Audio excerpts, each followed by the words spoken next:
बहुत समय पहले की बात है। उत्तर भारत के एक समृद्ध राज्य सत्यगर्ह में एक चोर रहता था। नाम था धीरू। लेकिन वह कोई आम चोर नहीं था।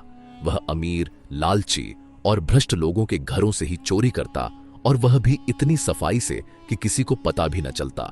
फिर जो कुछ भी चुराता वह गरीबों में बांट देता। उसकी ये अनोखी चोरी की शैली और न्यायप्रिय मन उसे जनता के बीच लोकप्रिय बना चुका था। लोग उसे धीरू चोर पर न्यायप्रिय कहकर बुलाते थे। उसकी चालाकी की मिसालें दी जाती। कभी वह व्यापारी बन जाता, कभी साधु, कभी सैनिक, तो कभी कोई बीमार भिक्षुक। हर बार कुछ नया तरीका, हर बार एक नया चमत्कार। सत्यगर्ह के राजा विक्रमदेव, जो न्यायप्रिय और बुद्धिमान शासक थे, धीरू की बढ़ती प्रसिद्धि और उसकी पकड़ से बचते अपराध से चिंतित थे। उन्होंने कई बार उसे पकड़ने की कोशिश की, पर हर बार धीरू उनकी योजनाओं को मात दे देता।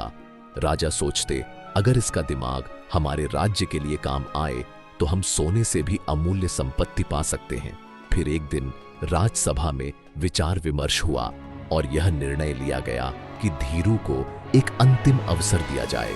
एक कठिन परीक्षा के माध्यम से पूरे राज्य में घोषणा करवा दी गई। धीरू अगर राजमहल आकर 3 कठिन परीक्षाएं पास कर लेता है तो उसके सभी अपराध माफ कर दिए जाएंगे और उसे एक नई पहचान मिलेगी। राज्य भर में चर्चा फैल गई। कोई बोला ये राजा का जाल है, तो कोई बोला राजा सच्चे हैं, ये एक मौका है। और फिर एक रात चुपचाप महल के मुख्य दरबार में एक नकाबपोश व्यक्ति प्रकट हुआ। मैं धीरू हूं, उसने कहा।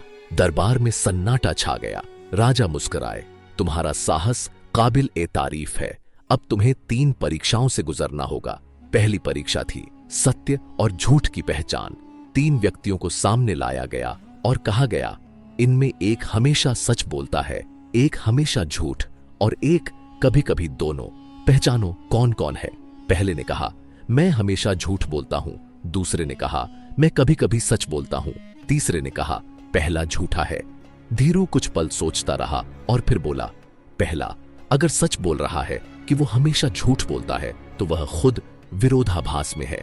इसका मतलब वह कभी कभी ही झूठ बोलता है। दूसरा सच कह रहा है कि वह कभी कभी सच बोलता है, यह संभव है।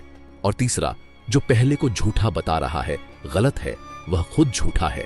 राजा ने ताली बजाई। उत्तर सही है। अब दूसरी परीक्षा आई, चोरी की परीक्षा। राजा ने कहा, यह रही राजमाता की कीमती अंगूठी। इसे 7 दरवाजों और कई पहरेदारों की सुरक्षा में खजाने में रखवाया जाएगा। अगर तुम इसे सुबह से पहले बिना किसी हानि के चुरा लाओ तो परीक्षा पास समझी जाएगी। यह सुनते ही दरबार में सन्नाटा छा गया, पर धीरू मुस्कुराया। सिर्फ अंगूठी? आसान है। रात होते ही वह साधु के वेश में महल के बगीचे में पहुंचा। हाथ में अगरबत्ती और भजन गाते हुए उसने पहरेदारों को विश्वास में लिया और उन्हें भिक्षा में एक विशेष पेय दिया, जो पीते ही वे सुस्त होकर नींद में चले गए। धीरू ने छिपे रास्तों से खजाना खोला, बिना ताले तोड़े चाबी से अंगूठी ली और सुबह दरबार में राजा के सामने रख दी। पूरी सभा स्तब्ध रह गई। राजा बोले, परीक्षा उत्तीर्ण। अब आई तीसरी और सबसे कठिन परीक्षा। राजा ने कहा, अब तुम्हें मेरे मन की बात पढ़नी है। मैं एक वस्तु के बारे में सोच रहा हूं जो राज्य के भविष्य से जुड़ी है। बताओ मैं क्या सोच रहा हूं। पूरा दरबार शांत हो गया। धीरू ने आंखें बंद की, गहरी सांस ली और फिर बोला, महाराज आप किसी वस्तु की नहीं, एक व्यक्ति की बात सोच रहे हैं। ऐसा व्यक्ति जो कभी अपराधी था लेकिन जिसमें अपार योग्यता है, जो अगर सही दिशा में चले तो राज्य के भविष्य को बदल सकता है। आप मेरे बारे में सोच रहे हैं। राजा कुछ देर शांत रहे, फिर मुस्कुराए और खड़े होकर ताली बजाई। तुमने तीसरी परीक्षा भी पास कर ली। राजा बोले, तुम्हारे जैसे दिमाग को दंड देना मूर्खता होगी।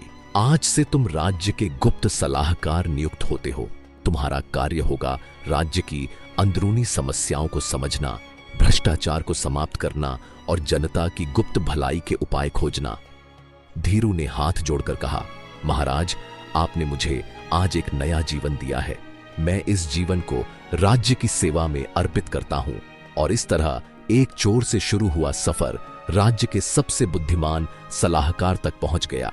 सत्यग्रह। राज्य में अपराध धीरे धीरे खत्म होने लगे, लोग सुखी रहने लगे और राजा का नाम और भी महान हो गया। अब लोग कहते थे, एक चोर जो राजा से भिड़ा आज उसी राजा का सबसे विश्वस्त साथी बन गया। इस कहानी से हमें ये सीख मिलती है कि कभी कभी गलत राह पर गया व्यक्ति भी अगर सही मौका पाए तो समाज का रक्षक बन सकता है। एक सही दृष्टि, एक सही अवसर और एक न्यायप्रिय राजा, इनसे मिलकर अपराधी भी हीरा बन सकता है।